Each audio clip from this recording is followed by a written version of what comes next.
How to turn on or off camera location tags on iPhone. Hello everyone, I am Vishaka and welcome to our channel Create, Login and Delete. Let's get right into the tutorial. In order to turn on or off camera location, launch the settings application on your device. Here tap on screen time and then tap on content and privacy restrictions. Under privacy, you will see the option for location services. Tap on that. Here tap on the camera option now.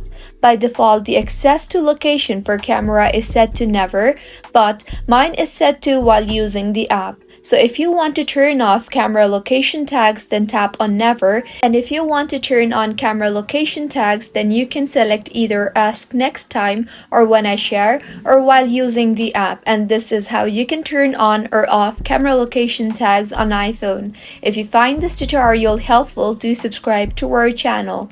Thank you for staying with us until the end.